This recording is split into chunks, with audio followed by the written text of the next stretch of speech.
Good morning. So my name is Dasicine Elio, a level 1 BSN student. So today I'm going to perform the turn demonstration on vital signs. So the the temperature, pulse, respiration, and blood pressure can give some indication of the state of health of an individual. It also represents the interrelated physiologic system of the body. So now we're going to the purpose of the procedure. First, this is to obtain the first temperature of the newborn and to check for the rectal patency. Number 2, this is to check for the core temperature of an adult. Number 3, this is to obtain an estimate of the quality of heart action per minute. Number 4, this is to obtain the respiratory rate per minute and also estimate the patient respiratory status. Number 5, this aid in diagnosis. And lastly, this is to observe the changes of the patient condition. So now we are going to the equipment needed in the procedure. So in the oral method and in the axillary method, we need a equipment that a tray containing a thermometer, a jar of cotton balls in SSS, a jar of cotton balls in water, a jar with a cut tissue paper. We also have a waste receptacle, watch on the second hand, and lastly, jot down notebook and pen. So, in the rectal method, we have a lubricant, a gloves or working gloves. We also have a tissue paper, and lastly, we have a thermometer. So, in the pulse, we have a stethoscope, an alcohol swab. We also have a jot down notebook and pen. And lastly, we have a watch on the second hand. And in the respiration, what we have is a jot down notebook and pen and the watch on the second hand. So, in the blood pressure, we have a stethoscope, sphygmomanometer with accurate size of cuff. We also have an alcohol swab, and lastly, we have a jot down notebook and pen. So now we're going to the skills component. First, we're going to wash our hands thoroughly. This is to prevent the spread of microorganisms.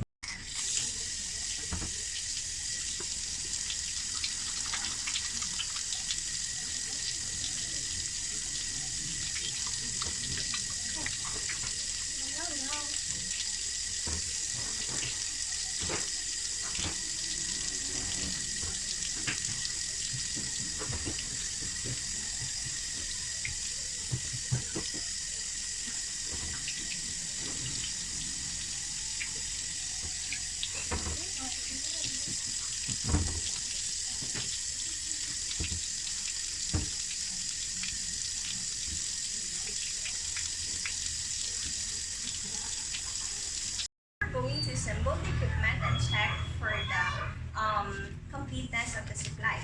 So organization promotes the efficient time management. So now we are going to bring the materials at the bedside. And then what we're going to do is we're going to introduce ourselves and we're going to know or identify the correct patient. This is to provide an appropriate nursing intervention to the right patient. Good morning, ma'am. Ako ang nurse ni Subong. Ako si Testy. Ano pangalan pa, ma'am? Hans. So now we're going to explain the procedure to be done. This exchanging the information will alleviate the fear as well as promotes the cooperation from the patient. So, ma'am, subong makoks ang vital signs mo, ma'am. Ang vital signs, ma'am, dara ang imong temperature, ang imong pulse, ang imong respiration, pati ang imong blood pressure. So, ang aring hilingon, ma'am, hindi gini siya masakit, ma'am. Okay lang, ma'am? So, now we're going to assess the temperature.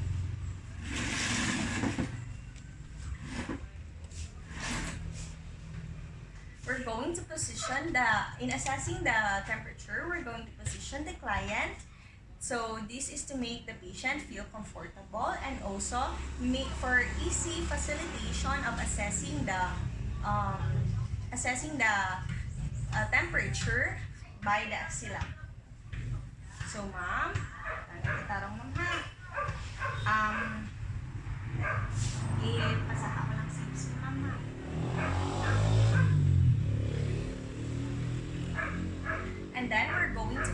dry, the very moist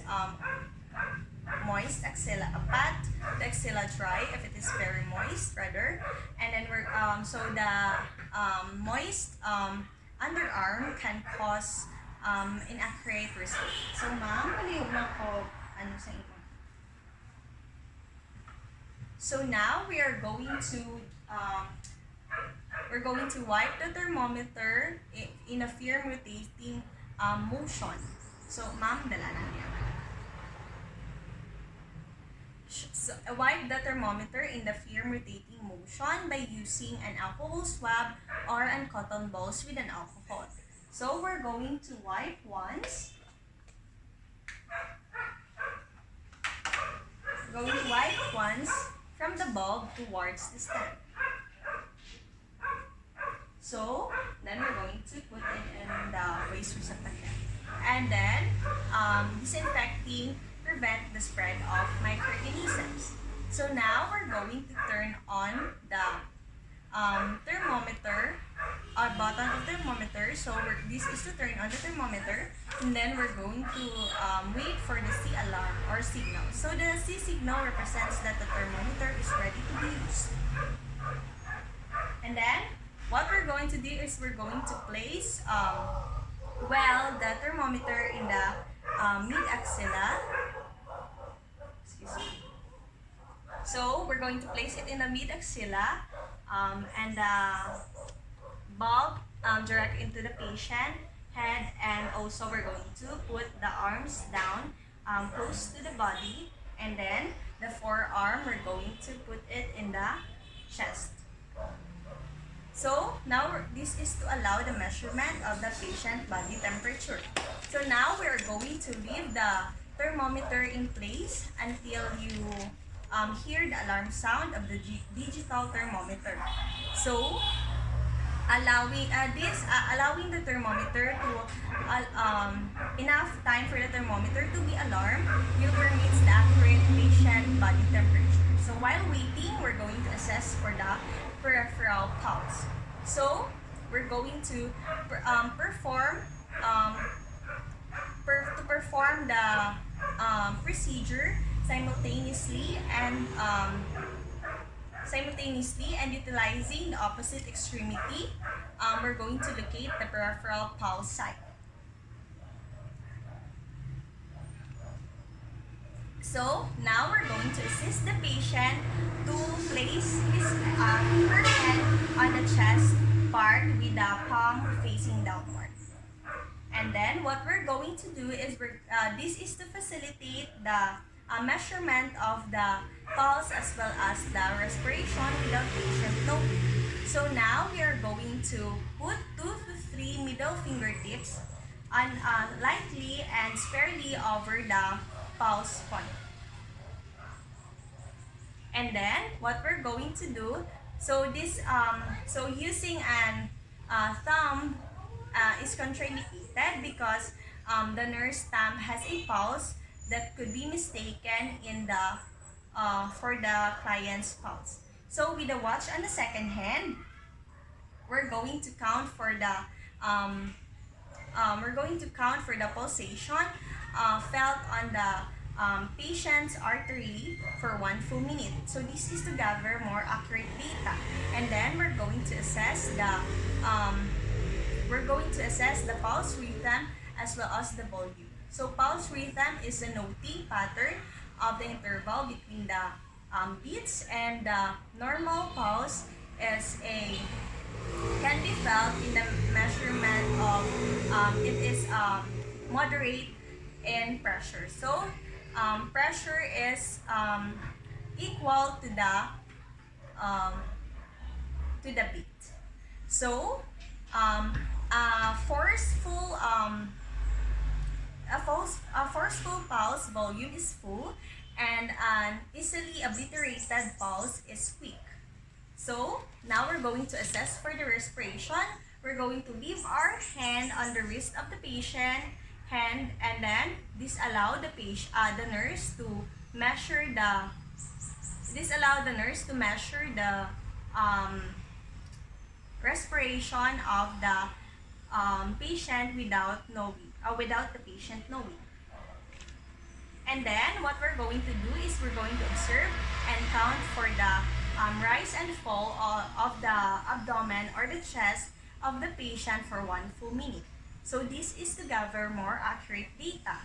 And then we're going to observe the depth, the rhythm, and the characteristics. So during the depth, deep respiration, it is a large volume of air is exchanged, and during the shallow respiration, a slow volume of air or a low volume of air is exchanged. So in the rhythm, normally respiration are evenly spaced, and during the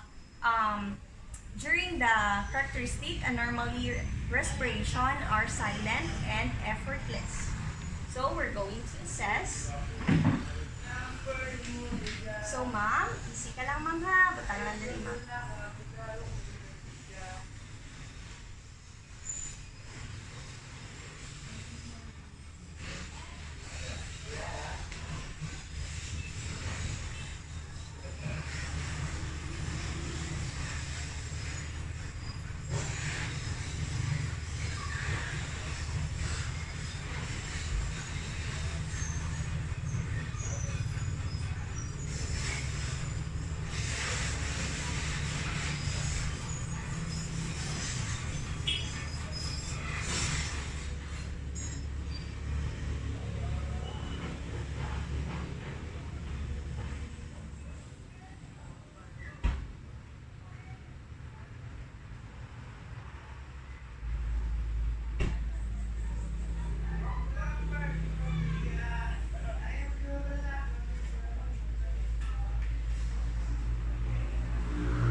So now we're going to get the thermometer, and then we're going to read the thermometer, and this is to record, and also this is to interpret the patient's body temperature.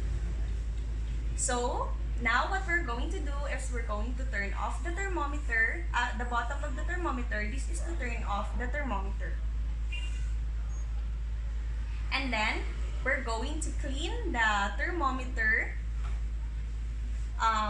in a rotating motion from the stem towards the bulb using an alcohol swab. So this is to prevent the spread of microorganisms. And then the manner of cleaning the thermometer is from the cleanest to the dirtiest part of the thermometer. Now we're going to dry and place the thermometer in a container. This is the for the storage or the proper storage.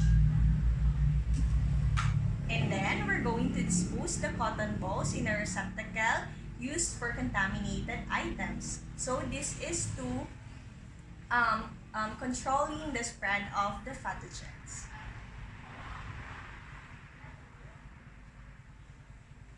So that's all for the assessment of the temperature as well as the peripheral pulse and the respiration.